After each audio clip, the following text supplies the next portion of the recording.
Hello and welcome to every child matters. मैं हूं दिव्या गोसाई, आपकी पेरेंटल कोच एंड गाइड। और आपसे हमें फीडबैक मिला था दैट आप चाहते थे कि मैं मोर कंटेंट आपके साथ शेयर करूं रिगार्डिंग टीनेज बिहेवियर्स। तो one of the most important difficult behaviors in teenage that parents come to me with is teenage romantic feelings. So I thought कि मैं इस पे एक वीडियो बनाऊं और आपके साथ शेयर करूं 5 steps from my side that will help you efficiently deal with it. So to start with let's understand कि ऐसा क्या होता है टीनेज में that children start to develop this romantic feelings. So it has many biological reasons for it as well as emotional reasons for it. तो हमारे brain का बहुत डेवलपमेंट हो रहा होता है, हमारी बॉडी बहुत डेवलप हो रही होती है, तो हमारी बॉडी में हार्मोन सिक्रेशन बढ़ जाता है। So the female hormone estrogen और द मेल हार्मोन टेस्टोस्टेरोन की प्रोडक्शन होती है, की प्रोडक्शन बढ़ भी जाती है। So therefore with it comes a lot of physical changes in our appearance and as well as emotional changes, and one of them is developing romantic feelings towards a significant other. ये क्यों ज़रूरी है? अगर आप देखें तो एक हर as के अपने कुछ डेवलपमेंटल गोल्स हैं।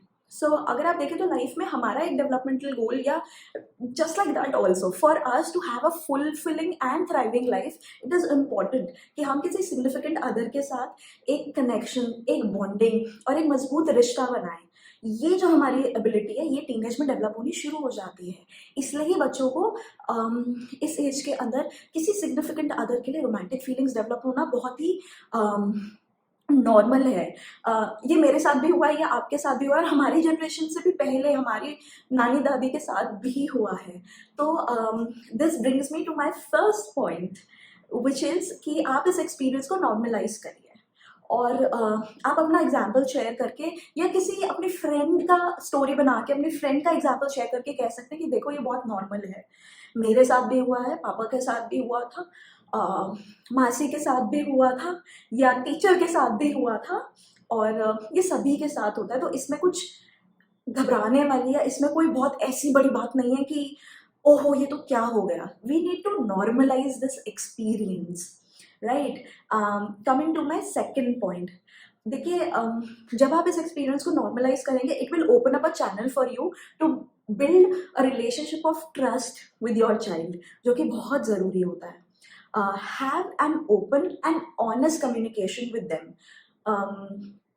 मुझे हमेशा ऐसा लगता है कि हम आजकल के इन्वायरमेंट में तो बच्चों को बिल्कुल ही नहीं रोक सकते कि वो क्या करें और क्या ना करें, बट हम उन्हें इक्विप कर सकते हैं कि वो अपनी लाइफ में राइट और ऑनेस्ट चॉइसेस मेक कर सकें। सो हमें अपने बच्चों को वही एक गाइडेंस देनी है that they able to make the right choices for themselves and for others in life. तो ये एक जो समझ है बच्चों को देनी है हमें, वो ओपन और ऑनेस्ट कॉन्वर्जेशन के साथ देनी है। And you can be honest about your feelings too. आप बोल सकते हो कि मम्मा रियली मैं थोड़ा सा अपसेट है और मैं तुमसे ऑनेस्टली कह रही हूँ मैं थोड़ा शॉक भी हूँ, बट ये मेरा रिएक्शन है, शायद मुझे भी थोड़ा टाइम लगेगा और आपको कैसा फील हो रहा है। तो इससे ना बच्चों के साथ ना एक ट्रस्ट का बॉन्ड बन जाता है और फिर अगर उनके मन में कुछ भी सवाल है या कुछ भी दुविधा है तो वो कहीं और जाने की बजाय आपके पास आएंगे पूछने के लिए कि वो इस सिचुएशन में क्या करें, और तब उन्हें आप प्यार से अच्छे से बेटर गाइड कर पाएंगे, राइट। So I come to my third point which is कि जब ये सारे डिस्कशन चल रहे हैं तो you can be honest about what sort of limitations, limit settings, what kind of boundaries you want to set for your child. और आप बहुत ऑनेस्टली बोल सकते हैं कि देखिए ये मेरे साइड से बाउंड्रीज रहेगी, I understand this is all very normal, but at the same time मुझे आपकी फिक्र भी है और क्योंकि हम भी इस एज से, इस पड़ाव से निकले हैं, so I know what kind of challenges you can have and I don't want you और योर स्टडीज और योर इमोशंस टू सफर। तो इसलिए मेरे हिसाब से ये बाउंड्रीज होनी चाहिए। So you can have a conversation about this with your child. Coming to my next point which is that हम बच्चों को ये बोल सकते हैं कि with great feelings comes greater responsibilities. So what ever you do, remember that you have to be respectable towards yourself and respectable towards someone else।